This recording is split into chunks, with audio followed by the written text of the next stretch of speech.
ინტერვენციული რადიოლოგია გულისხმობს მინიმალურად ინვაზიურ სადიაგნოსტიკო და სამკურნალო манипуляციებს. პროცედურა გულისხმობს სხვადასხვა ორგანოს წარმონაქმნისა თუ ქსოვილის ბიოპსიას. რა როლი აქვს რადიოლოგიას ონკოდაავადებების დიაგნოსტიკაში და რა არის სადიაგნოსტიკო პროცედურები, რასაც თავაზობს New Hospital-ში პაციენტებს. ამაზე სასაუბროდ შემოგვიერთდა New Hospital-ის ექიმი რადიოლოგი ნათია გვილაშვილი. მოგესალმებით, კაპიტანი ნათია, მადლობა რომ ხართ ჩვენი სტუმარი. და დავიწყოთ ალბათ იმაზე საუბარით, რა როლი აქვს დღეს რადიოლოგიას ონკოლოგიური დაავადებების დიაგნოსტიკაში. მოგესალმებით, მივესალმებით თქვენს მაყურებელს და მინდა მივსამძიმო სრულიად საქართველოს პატრიარქის გარდაცვალება და მოკლედ რადიოლოგიური კვლევები, კერძოდ კი კომპიუტერული ტომოგრაფია და მაგნიტურეზონანსული ტომოგრაფია არის მაღალტექნოლოგიური დიაგნოსტიკური საშუალებები, რომლებიც ორგანიზმის შიდა სტრუქტურების დეტალურ გამოსახულებას იძლევა და ის ეხმარება ექიმს აღმოაჩინოს ორგანიზმში ნებისმიერ ადგილას სიმსივნური პროცესი. ეხმარება არა მარტო დიაგნოსტირებაში და აღმოჩენაში, არამედ ეს კვლევები საშუალებას გვაძლევს შევაფასოთ სიმსივნური პროცესი და გავაკონტროლოთ მკურნალობის პროცესში. საშუალებას ხო რამდენადაც ვიცით, რომ სიმსივნე თანამედროვე მედიცინისთვის ერთ-ერთი ყველაზე რთული პრობლემაა, რაც დღეს შეიძლება მათ ედგეთ.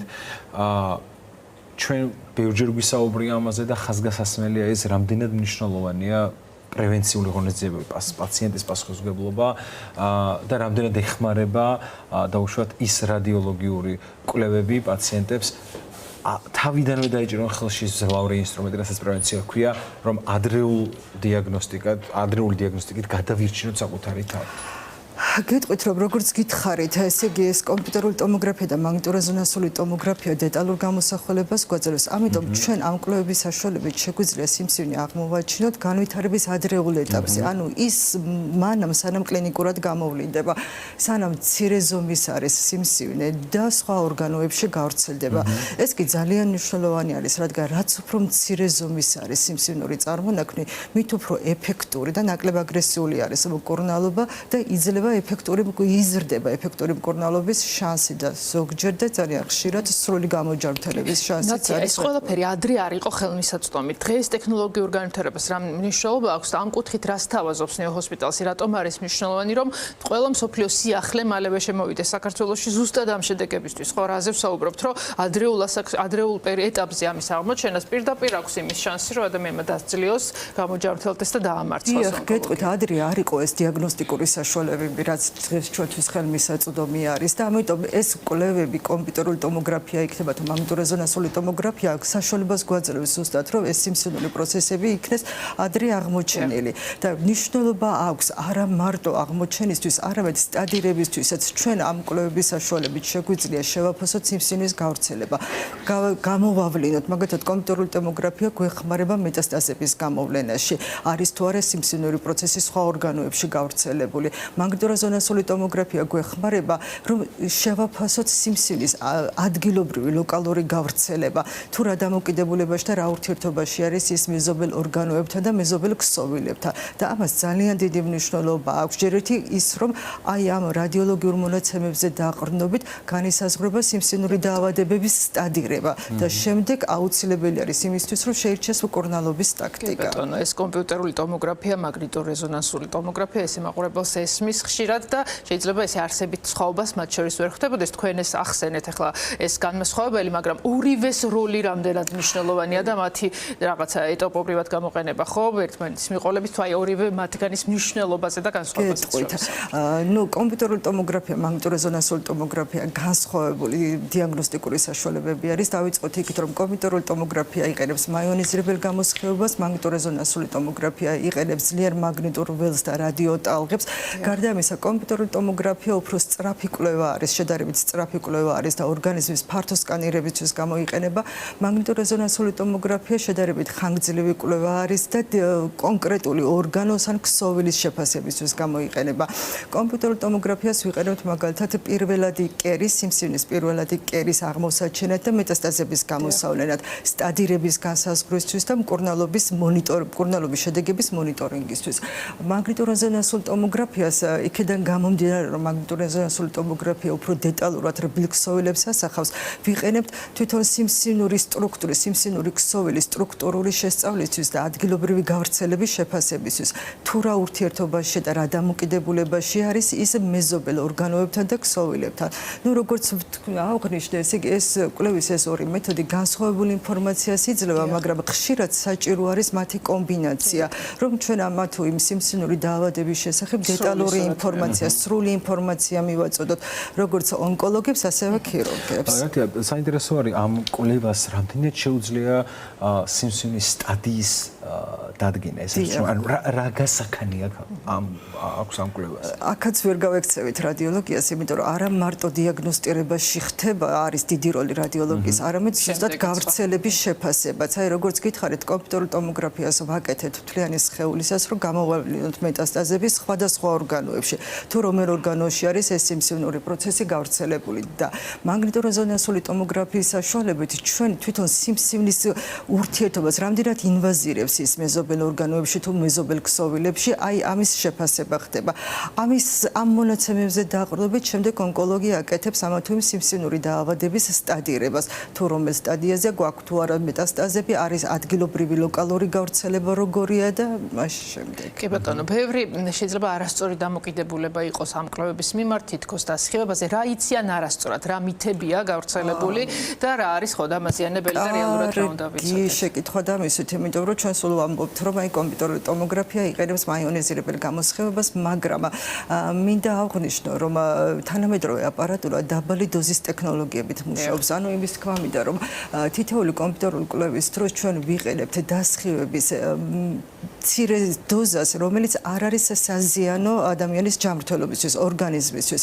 აი ჩვენ მაგალითად ყოველდღიურ ცხოვრებაში ვიღებთ რაღაც დოზის დასხივებას გარემოსაგან და აი უხეშად რომ გითხრათ, მაგალითად მუცლის ღრუს კომპიუტერული ტომოგრაფიისას ჩვენ ვღებულობთ დასხივების ისეთ დოზას, რაც დაახლოებით 2-3 წლის განმავლობაში გარემოდან მიღებული დოზის ჯამური რაოდენობის ტოლი არის, ეკვივალენტი არის. კი, აი მაგალითად ეხლა ესეთი სტანდარტული დოზა არ არსებობს, მაგრამ დაახლოებით წლიური დოზა მიიჩნევა, რომ 50 მილიზივერტს არ უნდა აღემატებოდეს და ჩვენ თითოეული კომპიუტერული კვლევისას ვიღებულობთ დაახლოებით 0.5-1 მილიზივერტამდე.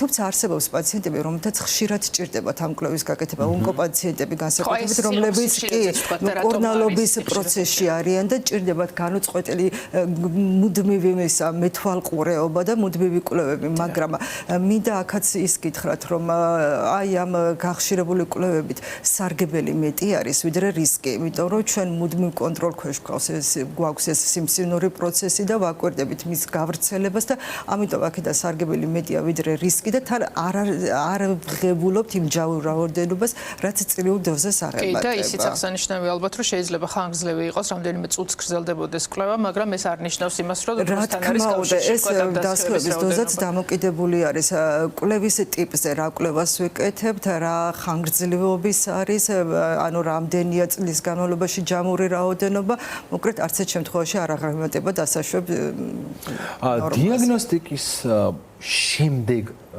რადიოლოგიის როლზე მინდა გკითხოთ. რა ხდება დიაგნოსტიკის ყველა ეტაპზე ხდება სტადირების განსაზღვრა და შემდეგ ხდება მკურნალობის შედეგების მონიტორინგი.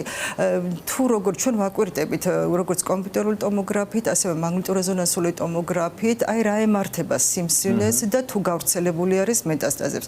გაიზარდა თუ შემცირდა სიმსივნის ზომა, აი ვითვლით მეტასტაზებს ორგანოებში, ვაკვირდებით მათ რაოდენობა, შემცირდა თუ გაიზარდა მათი რაოდენობა. გარდა ამისა, მარტო რაოდენობრივი შეფასება კი არ ხდება. სიმსივნური და პათოლოგიური ქსოვილის სტრუქტურული შესწავლაც ხდება, მაგალითად მაგნიტორეზონანსული ტომოგრაფიის საშუალებით. ვაკვირდებით აი ამ კურნალობის ამა თუ იმ მეთოდის გავლენით, როგორ ხდება მისი სტრუქტურული ცვლილება, რა ნაწილი დარჩა პათოლოგიური ქსოვილის და აი ამის მონიტორინგი სწორედ აი ამ რადიოლოგიური კვლევების საშუალებით. როცა არის ამ ხელას შესაძლებლობა იმისთვის, რომ რაღაც პათოლოგია საწყის ეტაპზე, დასაწყისშივე მიაკლიო, როგორია რეკომენდაციები, რა სიხშირით თქვათ უნდა მოხდეს პროფილაქტიკის კუთხით, საკითხით მსგავსი კვლევების ჩატარება. იცით რა არის ხო რა კი ვთქვით რომ აი ამ ხელა მნიშვნელობა აქვს სიმსივნური პროცესის ადრეულ ეტაპზე გამოვლენას რომ ძალიან ხშირად ხდება პრაქტიკულად სრული გამოჯანმრთელებაც კი სასურველია ალბათ რომ წელიწადში ერთხელ მაინც ჩავიტაროთ პროფილაქტიკური კვლევები რომ გამოვავლინოთ ეს პროცესი და მინდა კიდევ გითხრათ რომ იცით რა არის მე ყოველდღიური შეხება მაქვს ონკოლოგიურ პათოლოგიასთან იმიტომ რომ უამრავ პაციენტს გავნახულობ დღის განმავლობაში რადიოლოგიურ მონაცემებს კომპიუტერულ ტომოგრაფთან მაგნიტურეზონანსულ ტომოგრაფებს რა კი